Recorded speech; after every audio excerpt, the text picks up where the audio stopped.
kita pagi ini akan membahas mengenai pertumbuhan perkembangan pada organisme, ya. Dan juga sebelum kita mulai materi ini, sebaiknya kita berdoa dulu menurut agama dan kepercayaan kita masing-masing. Berdoa dan mulai.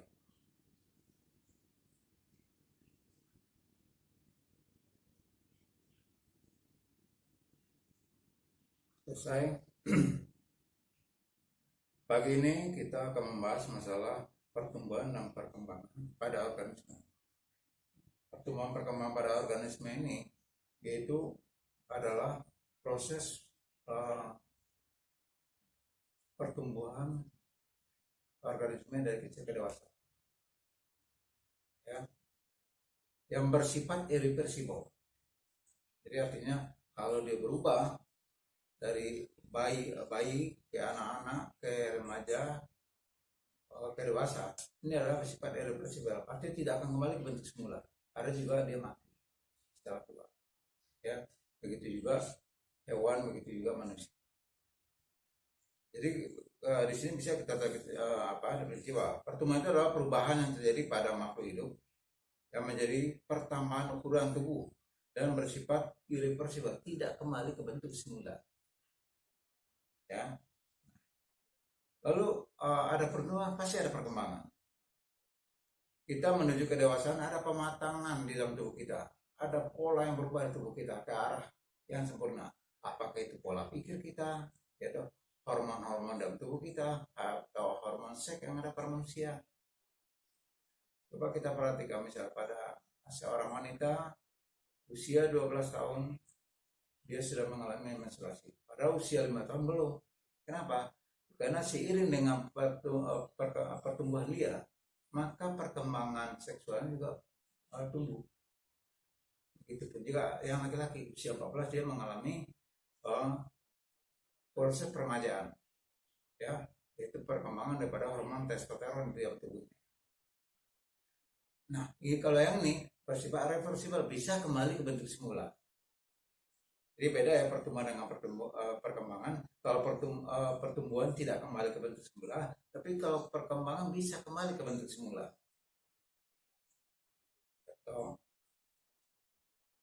Sudah setelah orang itu dewasa menjadi tua, pada saat dia tua, daya ingatnya akan mulai berkurang, ya. Perkembangan fisiknya juga akan mulai berkurang, dan juga pola pikirnya juga seperti itu, sehingga terlihat dia seperti anak-anak, ya, sampai dia meninggal. Jadi dia kembali siklus, ya. Nah, kita lanjut. Pertumbuhan dan perkembangan, ya, pada tanaman itu ada yang disebut dengan perkecambahan.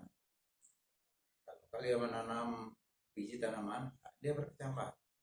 Calon batang bergerak ke atas, calon akar bergerak ke bawah, atau dikatakan dengan mulai dan radikula, ya.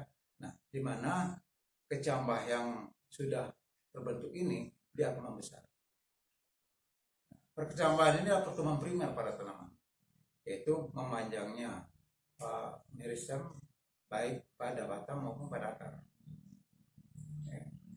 Lalu pertumbuhan, ya, itu ada terbagi juga dua, ada pertumbuhan primer, ada pertumbuhan sekunder. Pertumbuhan primer pada tanaman itu adalah di mana batang tadi hanya tumbuh ke atas, lalu agak membesar, akar juga kayak itu. Tapi kalau dia sudah pertumbuhan sekunder, dia akan membentuk, ya, percabangan-percabangan, akarnya juga, ya. Tadi katakan dengan meristem apikal dan meristem lateral. Akar juga ada seperti itu. Kita lanjut. Lalu faktor-faktor pertumbuhan perkembangan ini dipengaruhi oleh apa? Kita lihat faktor internal. Faktor internal pada tanaman itu adalah terdiri dari faktor genetika atau hereditas dan faktor fisiologi atau hormonal, ya. Faktor hereditas ini adalah faktor yang penurunan sifat. Ini berkelanjutan dari induk ke anak, ya, diturunkan sifat-sifatnya. Ya.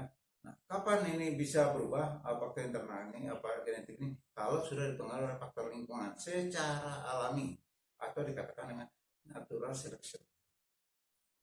Nah, lalu hormonal adalah faktor yang mempengaruhi dalam tubuh manusia hasil dari sekret organ lain. Contoh, ya, pankreas menghasilkan insulin, hormon insulin. Insulin ini akan berguna kalau dia diberikan kepada pencernaan. Karena di pencernaan dia akan mengurai gula di sana supaya orang itu tidak mengalami diabetes. Ya. Jadi hormonalnya adalah faktor yang dihasilkan organ tertentu di dalam organisme dan dimanfaatkan juga organ tertentu dalam organisme itu untuk aktivitas kehidupan. Itu hormonal. Ya. Lalu faktor eksternal. Nah, kalau faktor eksternal ini kalau kita perhatikan itu banyak, itu faktor lingkungan yang berasal dari luar tanaman itu sendiri.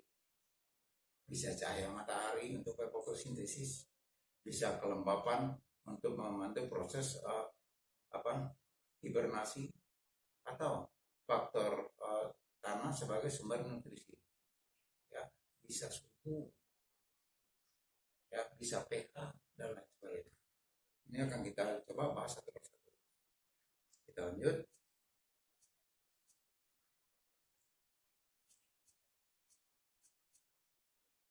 Perkecaman tanaman di sini kita bisa bagi atas dua bagian, ya, yaitu yang disebut dengan istilah, ya,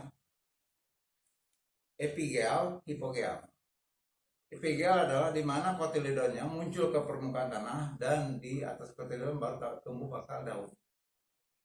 Ya, nilai epigeal. Biasanya ini ada pada tanaman dikotil. Jadi perkecaman biji tanaman dikotil itu biasanya epigeal. Ada juga yang hipogeal. Sedangkan yang hipogeal itu adalah biasanya tanaman monokotil di mana biji terbenam di dalam tanah yang muncul ke atas dulu adalah calon batang. Contohnya kelapa. Nah, mungkinlah buah kelapa yang sudah tumbuhi tunas ikut nongol ke permukaan tanah. Pasti ada dalam tanah. Sampai nanti terbentuk kelapa yang kuat dengan akar serabut yang banyak. Ya. Jadi itu adalah epigeal, hipogeal. Dan pada berbagai macam tanaman. Kita lanjut, ya.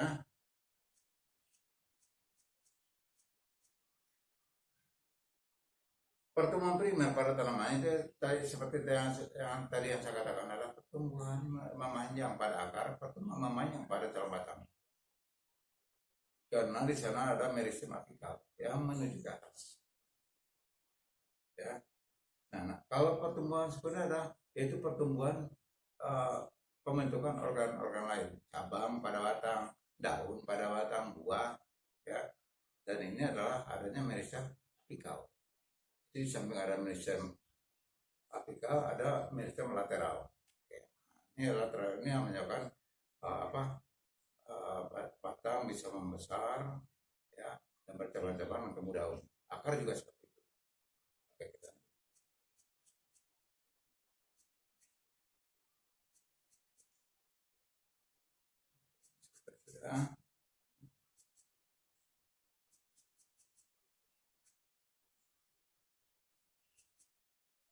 Oke, sekarang kita masuk ke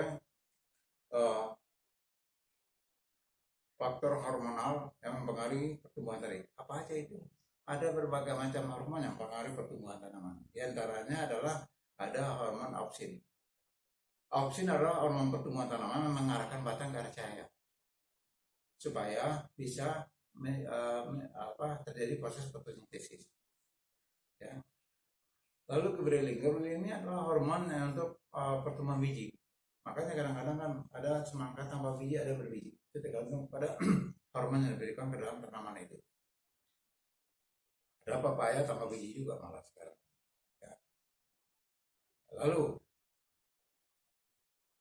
sitokinin, ya, itu adalah pertumbuhan sel, ya, di mana tanaman itu cepat berkembang, cepat menjadi besar. Itu sitokinin. Ya. Lalu gas etilen, ini adalah pada proses pematang buah, atau biasa kita sebut dengan gas etilen ini adalah karbid. Ya, karbid ini juga kalau kamu taruh buah yang masih muda-muda, lalu kamu taruh karbid tutup dengan karung, ya udah matang tubuh dalam waktu 2 atau 3 hari. Ya. Lalu asam asisat, formalin, ya. Ini adalah hormon-hormon yang biasanya membantu tanaman untuk menutupi luka, proteksi bagi tanaman terhadap gangguan yang datang di luar. Oke ya, kita lanjut. Itu masalah hormon. Nah, tadi juga masalah lingkungan sudah. Kita masuk ke pada pertumbuhan perkembangan pada hewan. Pertumbuhan perkembangan pada hewan diawali dengan proses perkawinan. Pertumbuhan perkembangan pada hewan diawali dengan proses perkawinan atau diawali dengan proses budding kalau dia berkembang, dia menggunakan tunas. Oke ya. Nah, kita yang hewan normal saja, yaitu bisa kita contohkan misal pada manusia ya, atau pada hewan-hewan vertebrata lainnya. Dia misalnya adalah pertumbuhan perkembangan pada hewan yang tadi melalui proses perkawinan, di mana sel sperma dan sel telur bertemu. Nah, pertemuan ini akan terjadi pada proses fertilisasi. Pada proses fertilisasi ini terjadi pembelahan sel. Ya, 1 menjadi 2, 2 menjadi 4, 4 menjadi 8 dan seterusnya. Kelipatan 2. Ya, nah peristiwa membelah sel ini yang disebut dengan istilah cleavage. Ya. Nah, lalu hasil dari cleavage adalah timbulnya bola bulat pada sel. Ya, timbul bola bulat pada sel, di mana bola bagian salah satu bagiannya itu memadat dan sedangkan bagian yang berlawanannya adalah merenggang. Bagian memadatnya disebut dengan kutub animal, sedangkan bagian yang merenggangnya disebut dengan kutub vegetal. Oke, kita ini peristiwa ini disebut dengan istilah morulasi dan hasilnya adalah morula. Morula terus membelah sel-selnya dengan bentuk kutub yang sama, ya, tapi timbul rongga di tengah, ya, timbul rongga di tengah. Nah, rongga ini disebut dengan istilah blastosol yang berisi cairan. Nanti rongga inilah pada saat gastrulasi menjadi selom atau rongga tubuh, ya. Rongga di tengah ini disebut dengan blastosol, ya, peristiwa pembentukannya disebut dengan blastulasi, ya, dan produknya disebut dengan blastula. Blastula terus membelah, ya, terus membelah menjadi gastrulasi. Nah, gastrula ini prosesnya gastrulasi. Gastrula tergantung pada jenis hewannya. Biasanya kalau yang vertebrata itu diploplastik, yaitu terdiri dari gastrula terdiri atas 2 lapisan, ektoderm dan endoderm, dibatasi oleh mesoglea, ya. Sedangkan pada hewan vertebrata biasanya adalah triploplastik, ya, ada 3 lapisan di gastrulanya, ektoderm, mesoderm, endoderm, dan diantaranya dijumpai adanya selom. Jadi triploplastik selomata. Ada juga triploplastik aselomata atau pseudoselom. Ini dijumpai pada hewan-hewan yang vertebrata seperti cacing pipi. Umumnya hewan yang parasit, cacing pipi kayak Fasciola hepatica, Taenia solium, Taenia saginata, planaria. Ya, cacing hati, cacing pita babi, cacing pita sapi, ya, cacing pipi yang ada di dalam air, planaria. Oke, kita lanjut, ya. Lalu diferensiasi, setiap lapisan dia membentuk apa yang dibentuk. Misalnya kalau ektoderm dia akan membentuk kulit, itu diferensiasi teman, ya, begitu. Endoderm ada lagi, mesoderm ada lagi yang dibentuk. Nah, baru terbentuk organogenesis. Setelah itu, setelah lapisan-lapisan sudah membentuk ini, dia akan membentuk organogenesis, organ-organ yang dibentuk dia. Dibentuk oleh jantung, dibentuknya hati, dibentuknya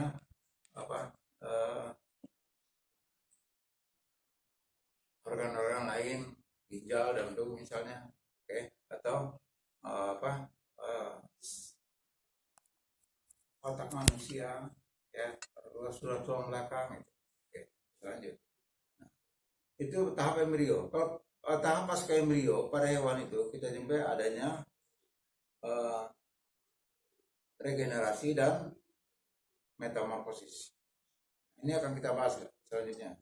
Ya, tadi ini sudah, ya kita lanjut. Nah, diferensiasi sudah tadi, oke, kita lanjut. Nah, regenerasi, contoh misalnya ya, ada hewan nih, ya ini ada satu hewan, lalu kita belah di tengah nih, tapi nggak sampai putus ke belakang, belahnya akan menjadi bentuk individu baru, ini belahnya juga menjadi individu baru, tetapi dia menyatu di sini. Ini namanya regenerasi. Atau ekornya kita belah juga sama.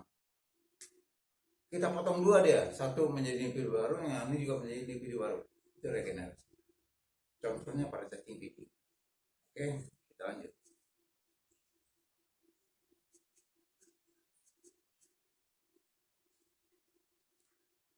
Metamorfosis. Ya, pada serangga itu ada ametabola. Ametabola adalah tidak mengalami metamorfosis artinya, atau tidak. Ya. Lalu ada hemimetabola, itu mengalami metamorfosis tidak sempurna. Misalnya pada belalang, ya, locusta, ya. Lalu holometabola itu mengalami metamorfosis sempurna, seperti pada katak atau juga pada pada kupu-kupu, ya, dari telur menjadi larva, menjadi pupa, menjadi dewasa, atau telur ulat ke kepompong dewasa. Ya, pada kupu-kupu juga, pada lalat juga, pada nyamuk juga termasuk pada katak seperti beradanya. Kita lanjut.